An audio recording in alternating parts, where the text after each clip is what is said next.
BJP জোট সরকারের বেকার বিরোধী আরও একটি সিদ্ধান্ত ত্রিপুরার মানুষ, রাজ্যের জনগণ প্রত্যক্ষ করতে পেরেছে।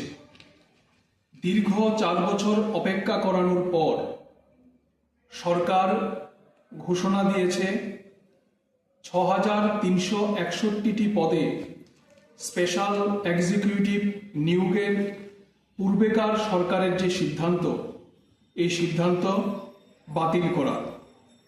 আমরা সবাই জানি যে 2022 সালের 3রা নভেম্বর রাজ্য সরকার বিজ্ঞপ্তি জারি করেছিল 6361টি পদে স্পেশাল এক্সিকিউটিভ নিয়োগ করার জন্য।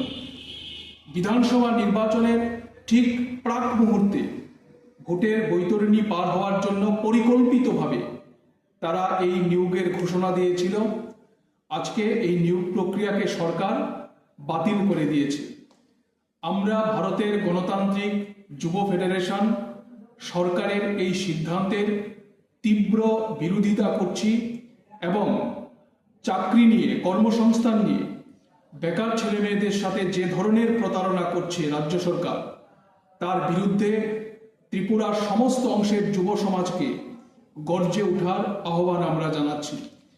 বিজেপি জোট সরকারের আমলে যত নিয়োগ হয়েছে তার চেয়ে বেশি নিয়োগের প্রক্রিয়াকে বাতিল করা হয়েছে।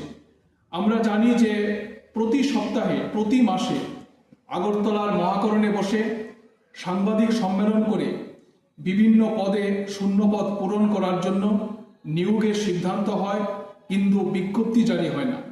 আবার বিজ্ঞপ্তি জারি হওয়ার পরেও বছরের পর বছর সেই নিয়োগ প্রক্রিয়াকে ঝুলিয়ে রাখা হয় এবং একটা নির্দিষ্ট সময় পর সেই নিয়োগের প্রক্রিয়াকে বাতিল করে দেওয়া হয়, যেটা স্পেশাল এক্সিকিউটিভ পদে নিয়োগের ক্ষেত্রে এই ঘটনার পুনরাবৃত্তি হয়েছে।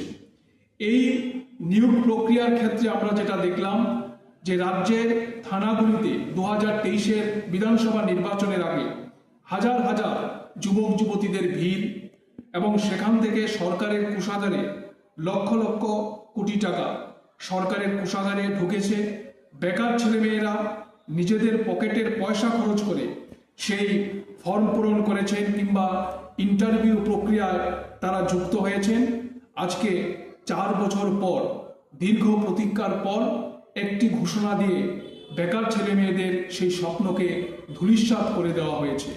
আমরা এই রাজ্যের বেকার বিরোধী সরকারের বিরুদ্ধে সমস্ত অংশের যুব সমাজকে রাস্তায় নেমে সরকারের এই অগণতান্ত্রিক সিদ্ধান্তের বিরুদ্ধে প্রতিবাদে সামিল হওয়ার জন্য আমরা আহ্বান জানাচ্ছি এবং আমরা আরেকবার দাবি করছি 2018 সালের বিধানসভা নির্বাচনের আগে সরকার যে প্রতিশ্রুতি দিয়েছিল সেই প্রতিশ্রুতিগুলি পূরণ করার জন্য সরকার যেন সিদ্ধান্ত গ্রহণ করেন, এই দাবি আমরা সরকারের নিকট জানাচ্ছি।